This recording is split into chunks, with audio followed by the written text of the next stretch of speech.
Meus amados irmãos, louvado seja nosso Senhor Jesus Cristo. Dando continuidade ao estudo do livro psicografado pelo Espírito Emmanuel e o médium Chico Xavier, Caminho, Verdade e Vida, vamos dar sequência à leitura do capítulo 113. Mas, antes, porém, meus amados irmãos, devemos fazer a nossa preparação interior, para que possamos receber a inspiração dos nossos mentores espirituais, porque nada sei, nada sou, não tenho conhecimento em verdade de todos os valores espirituais que temos o dever de viver e passar para todos aqueles que buscam em nossa instituição a orientação segura para a sua vida como cristão. Façamos, pois, a nossa meditação.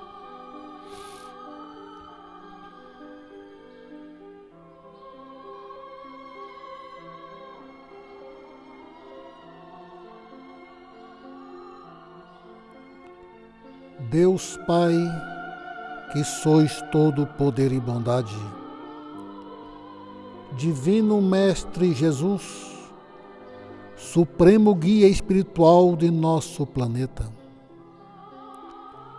permita-nos o ingresso na corrente de amor universal que abraça toda a humanidade, de fiéis em fiéis cristãos, encarnados e desencarnados, em favor da paz e solidariedade sincera, e rompe a crosta da indiferença, do ódio e da vingança que tanta aflição e dor tem solapado a rebelde civilização. E a luz se faça em nossos corações. Que Deus seja louvado. Vamos então proceder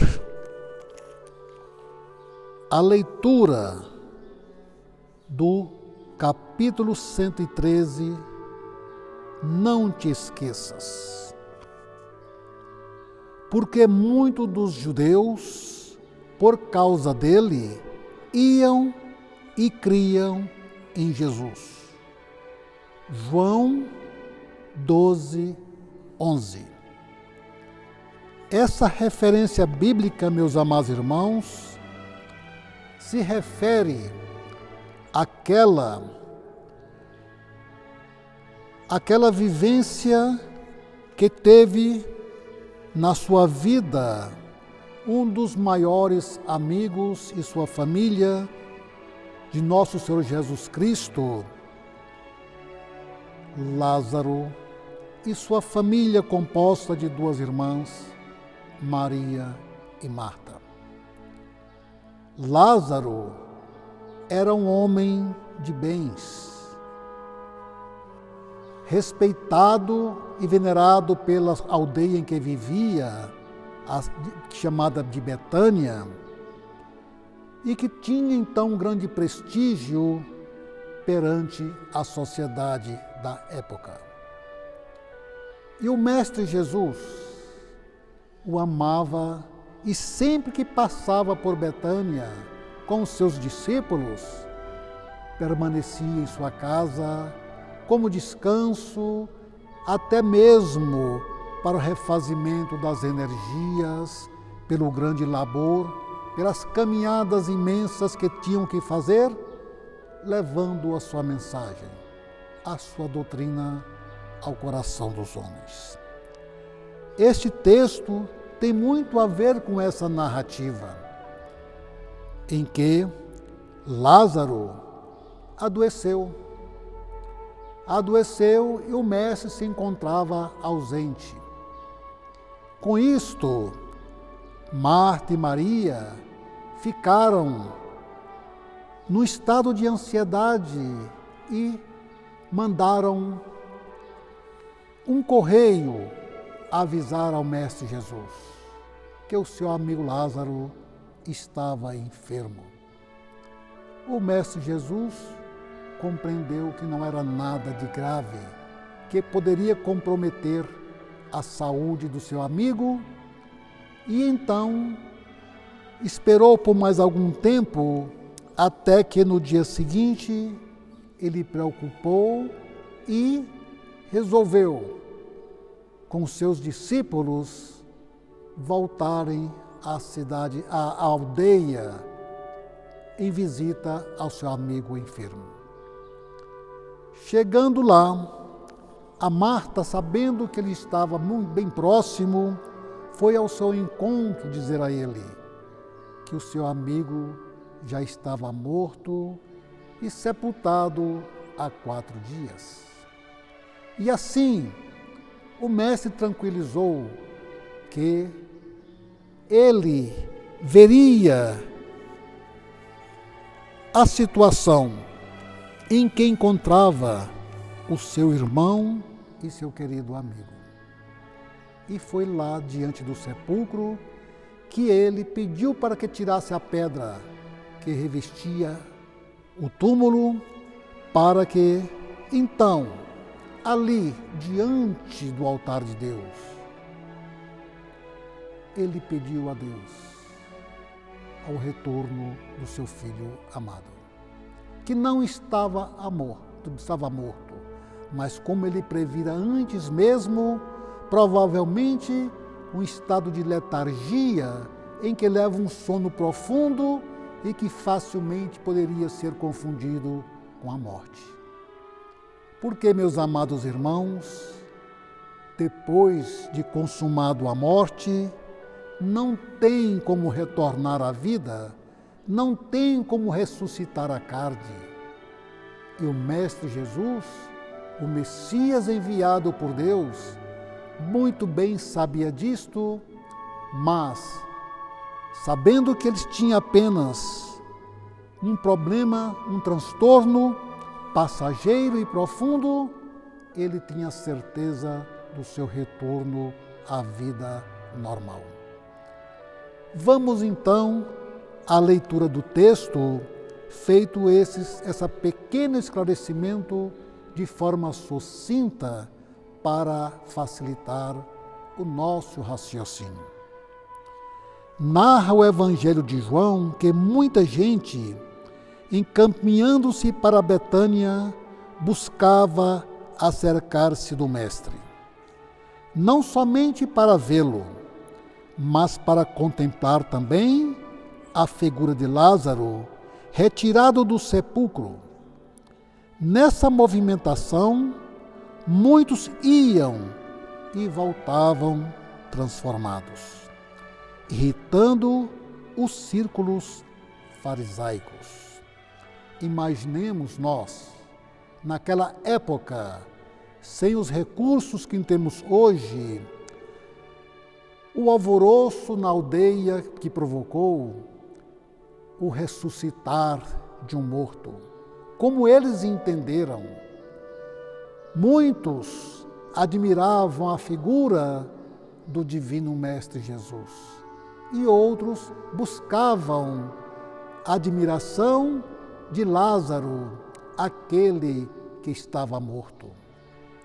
Isto, de alguma forma, trouxe uma movimentação inusitada de toda a aldeia que queria ver o ressuscitado e queria também admirar o Mestre Galileu.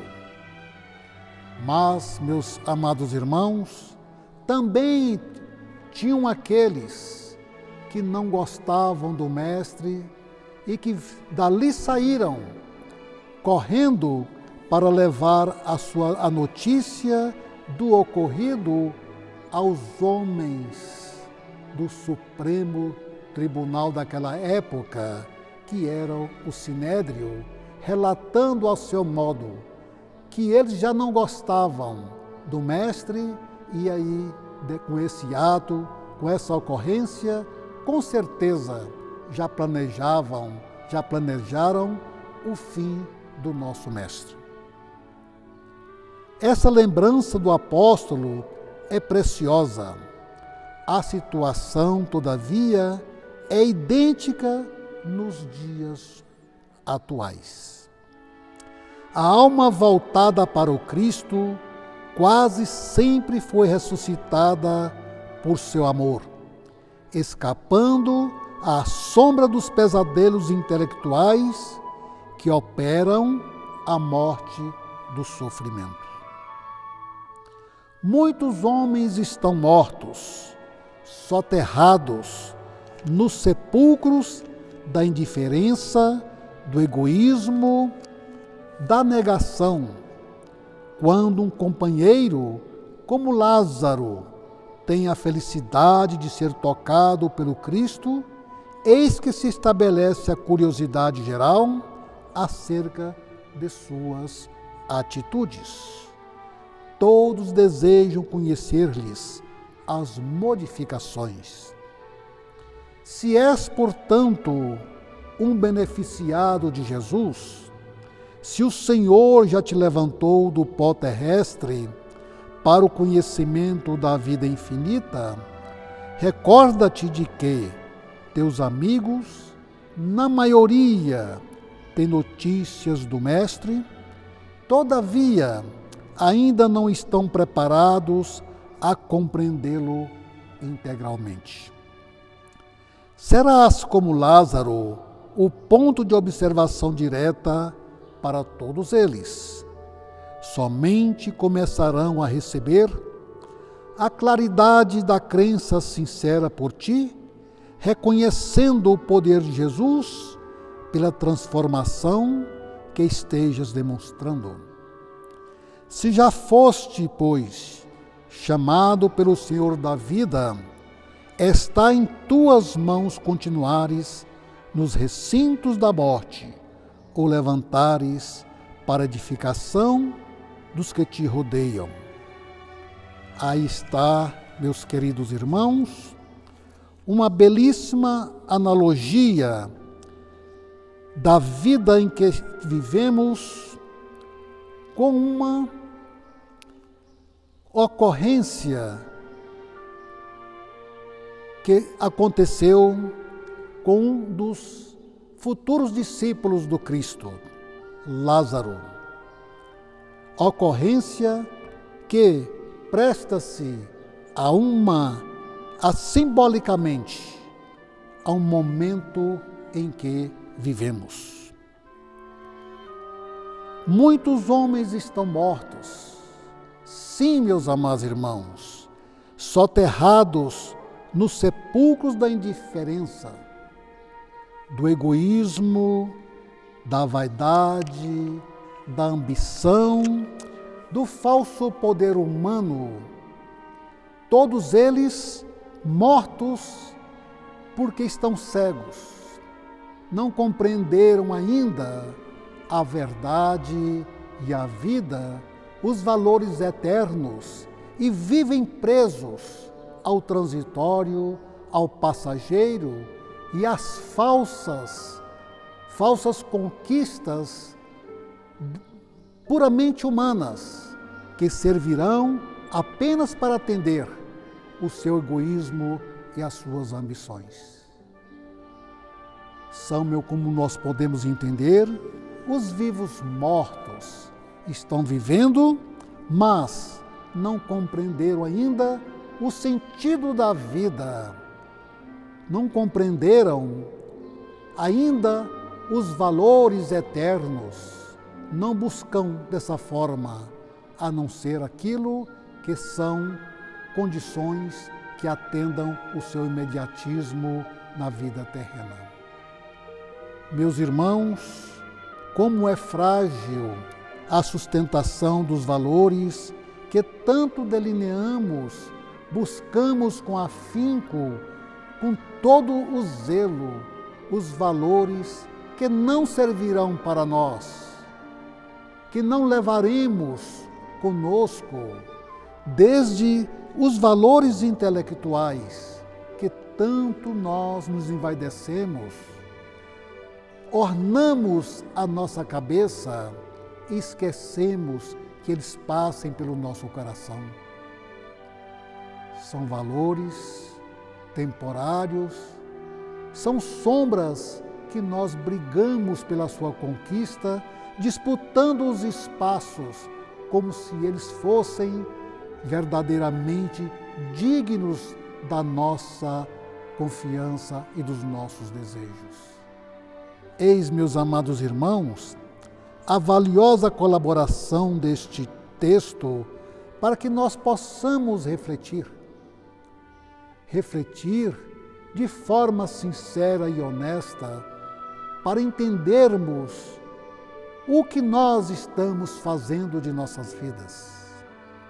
É um texto que nos arremete à necessidade do renascimento, ou, em outras palavras, da nossa reforma, da nossa mudança íntima dos valores que sempre temos, até o momento, muitas vezes, brigados e buscados com afinco no dia a dia.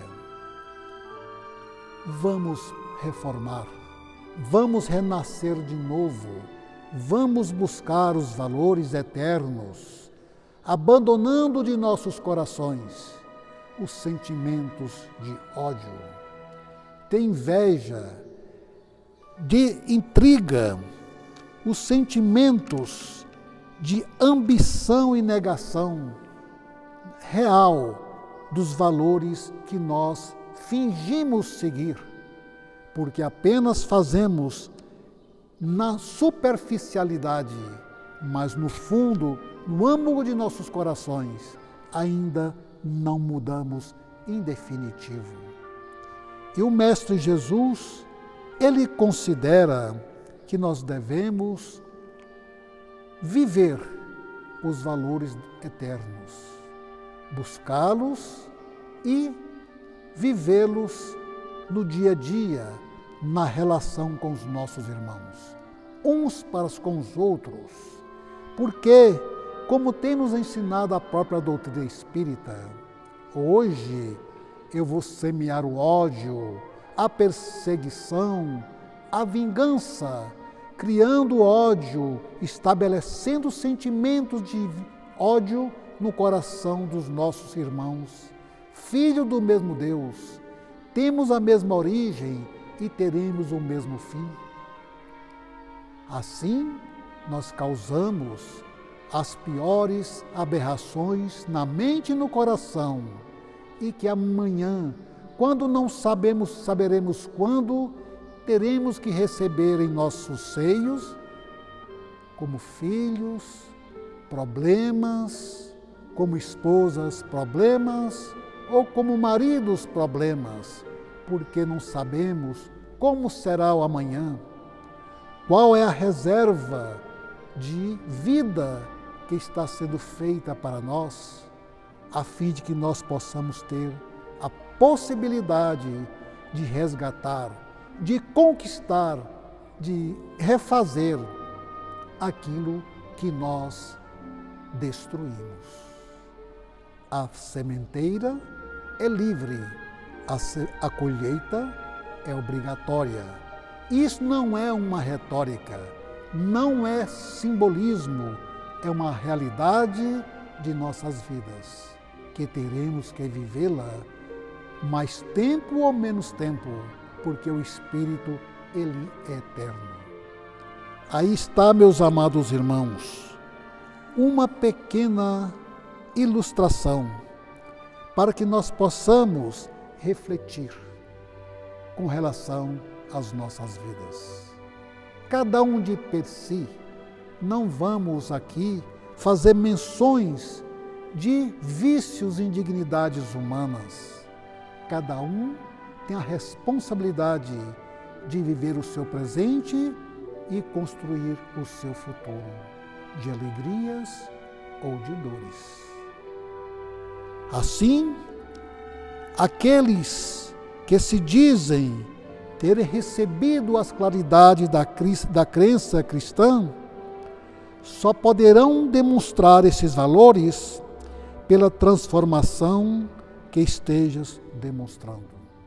Demonstrando no dia a dia, não basta dizer, eu sou cristão, eu abracei essa causa, mas não mudou, não transformou, não está vivenciando esses princípios, essas leis no dia a dia com seus irmãos e semelhantes.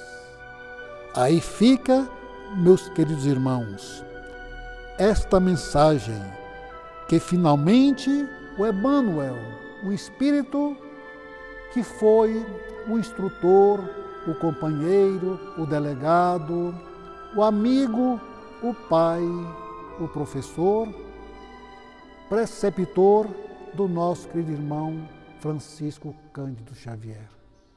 O Espírito, pelo seu passado, pela sua realização e por tudo aquilo que nos ensina, é digno de respeito, de consideração, como fonte segura de luz para todos aqueles que caminham por este mundo.